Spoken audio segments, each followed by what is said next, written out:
Di topik part 1 ini, saya akan membahas tentang eh, apa itu ekspor.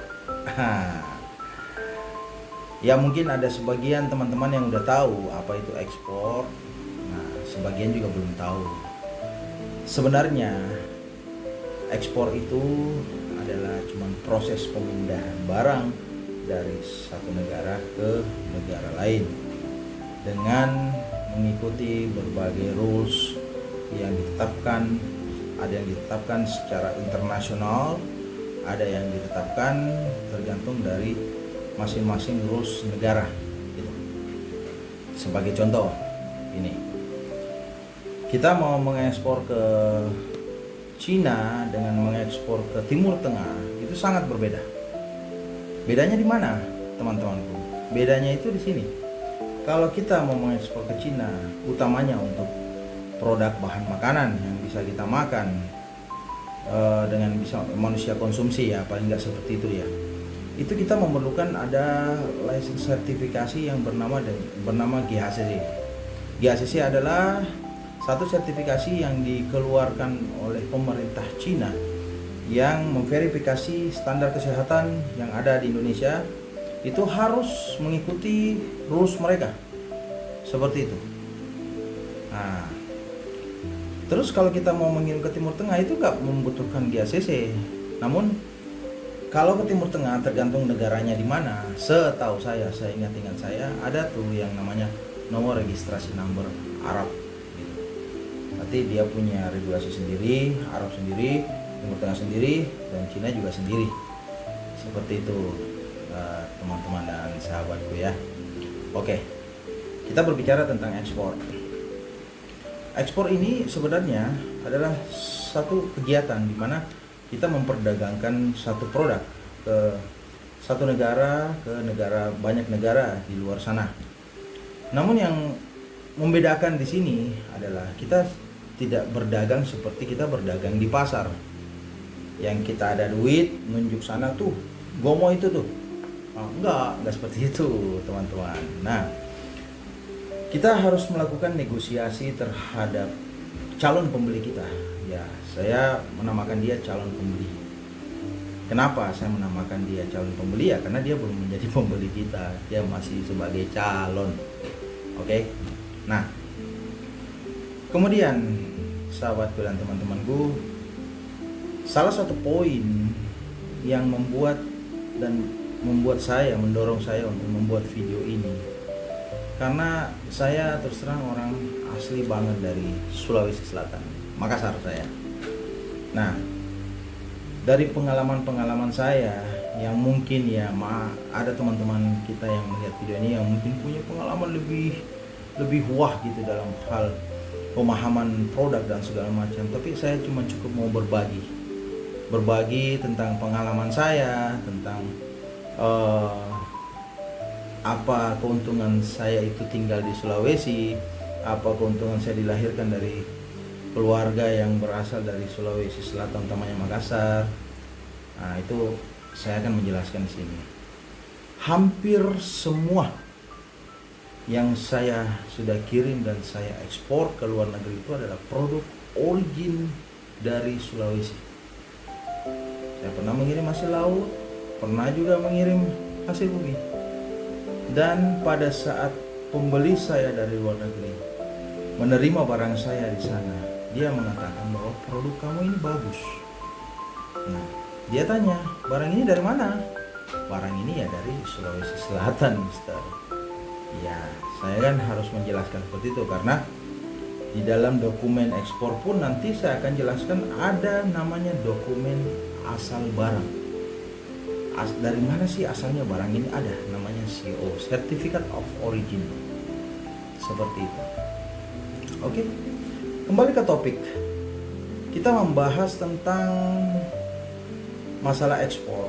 Jadi ekspor ini proses pemindahan barang dari satu negara ke negara lain, ya, dalam kurung atau perdagangan. Itu menurut persepsi saya berdasarkan pengalaman saya, teman-teman. Nah, ada banyak aturan yang harus kita pahami ketika kita akan melakukan ekspor. Pertama, untuk melakukan ekspor yang wajib dan sangat wajib, seorang praktisi ekspor atau pelaku ekspor itu wajib memiliki badan usaha. Karena sepengalaman saya tidak pernah mengirim secara person ke luar negeri. Tidak pernah. Kemudian yang kedua, syarat untuk melakukan ekspor adalah memiliki produk yang akan diekspor. Nah sekarang kalau kita tidak punya produk, apa yang kita mau kirim, sahabat dan teman-temanku? Oke. Jadi 2 poin ini, kita harus punya badan usaha dan kita harus punya produk yang akan diekspor. Nah, oke. Yang ketiga, kita harus benar-benar memahami tentang bagaimana regulasi-regulasi yang pemerintah keluarkan agar kita tidak mendapatkan masalah di kemudian hari ketika kita melakukan kegiatan ekspor. Sudah tiga poin penting yang saya ngomong tadi. Nah, ini menurut saya ya teman-temanku, sekali lagi menurut saya, ini bukan dari buku, ini bukan dari mana, namun ini adalah dari pengalaman saya selama saya melakukan kegiatan ekspor. Oke. Nah, saya ulangi ya. Pertama kita harus punya badan usaha. Yang kedua, kita harus punya produk yang akan diekspor. Oke. Yang ketiga, kita harus mematuhi segala regulasi yang diterbitkan oleh pemerintah Indonesia sendiri itu dalam hal mengekspor barang kita atau produk kita. Oke, 3 poin penting ini menurut saya dari sebenarnya kalau saya mau bahas sampai ke dalam mengupas tuntas tentang masalah ekspor, mungkin butuh waktu yang panjang, dan kalau saya bikin video mungkin sampai beberapa jam itu tidak cukup, karena akan timbul banyak pertanyaan teman-teman dan sahabat-sahabatku. Nah, dan jika mungkin ada dari teman-teman yang menyaksikan video ini ada pertanyaan, silahkan komen di kolom komentar. Kalau saya bisa jawab, saya akan jawab.